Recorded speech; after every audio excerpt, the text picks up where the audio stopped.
There are 20 games remaining in Lauri Markkanen's third season, and he has much to prove. The Bulls' cornerstone returned from a 15-game, pelvis injury-induced absence Wednesday night against the Minnesota Timberwolves to encouraging results, scoring 13 points and nabbing 4 rebounds on 6 for 10 shooting, 1 for 4 from deep, in an intentionally limited 21 minutes of action. The Bulls dropped to 21-41 with a 115-108 loss to the now 19-42 Wolves sans Karl Anthony Towns in the game, but that's hardly the point. Down the stretch of this misbegotten third rebuilding season, the impetus must be on individual progression, wins and losses be damned. All eyes will be on Markkanen in that respect. In 46 games prior to his 6-week absence, he'd regressed in almost every conceivable aspect relative to his rookie and sophomore campaigns, averaging career lows in points 15, rebounds 6.4, field goal attempts 11.9, and shooting career worsts from the field, 3-point range, and the charity stripe. All that in hardly more minutes, 30.3 per game, than his rookie year. Nagging injuries, adjusting to the team's new offensive system and variant shooting streaks all factored into those figures. Nevertheless, they're discouraging for a player pegged early in his career as a foundational piece in a promising young core. These last 20 games are a chance to marginally unmuddy that slate, if not clean it entirely, and offer a launching pad for next year, a crucial one for Markkanen, as he becomes extension eligible in July and could hit restricted free agency in the summer of 2021. "Physically I feel better now," Markkanen said at a recent practice. "I think the time off was good for me. And I'm ready to go." This chunk of the NBA calendar can be ripe for misguidance, see Markkanen's February of 2019, but that doesn't mean we as fans or analysts should tune this stretch of this season out entirely. With all that said, here are a few things to watch from Markkanen in these last 20 games. His year 3.5, if you will. The single most important thing for the Bulls to hone in on down the stretch is getting their core four of Zach LaVine, Markkanen, Wendell Carter Jr. and Kobe White as many reps together as possible.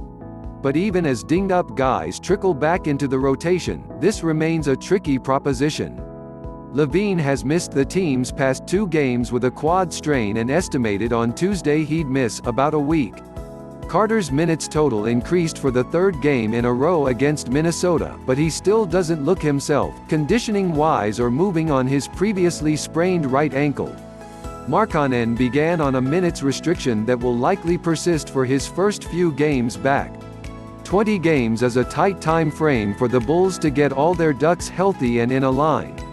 The good news is Markkanen appeared to be moving fluidly enough in his 21 minutes against Minnesota and said recently he's as close to 100% physically as he's been all season. As soon as possible, it's imperative to up his reps in 2-man actions with LaVine and White. Markkanen's pick-and-roll frequency and efficiency are both down markedly from his second year, but the specter of him as a threat on the pop-and-roll remains tantalizing. And though neither LaVine nor White have the proven chops of overly efficient creators in PNR yet, what time better than now to try it out?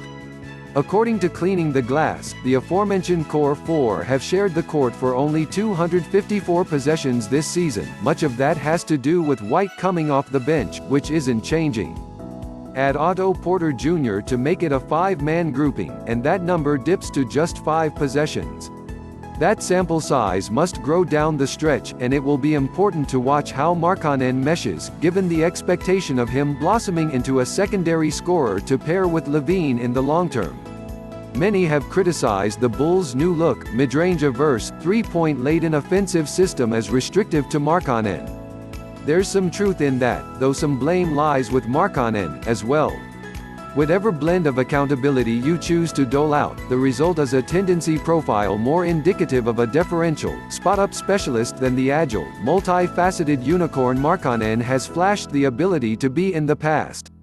Markkanen's drives per game have also dipped from 6 per game to 4.2, with his field goal percentage on such plays dropping from 46.7% to 41.4% from year 2 to year 3.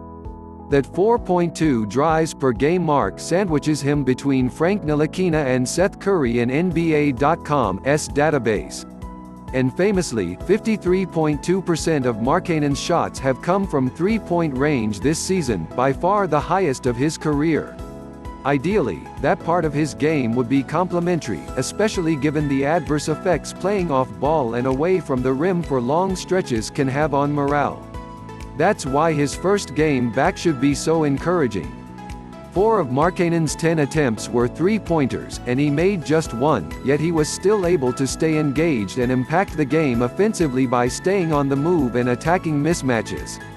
Just that I can be aggressive and get to do multiple things and not be a spot-up shooter, Markkanen told reporters in Minnesota when asked his goals for the stretch run.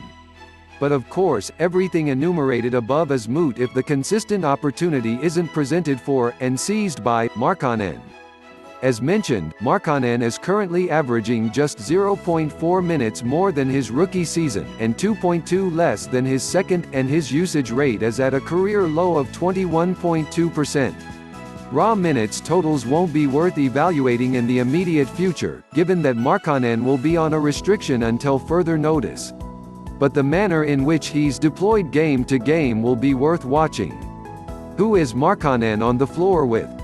Will he be trusted to shoulder the load of staggered, reserve-heavy units offensively? Will the Bulls run plays designed specifically for him? How long will his spurts be and how spaced out will his rest be? The answers to those questions have been inconsistent to this point in the season, especially the last. Markkanen has 2. The first steps towards course correction begin now.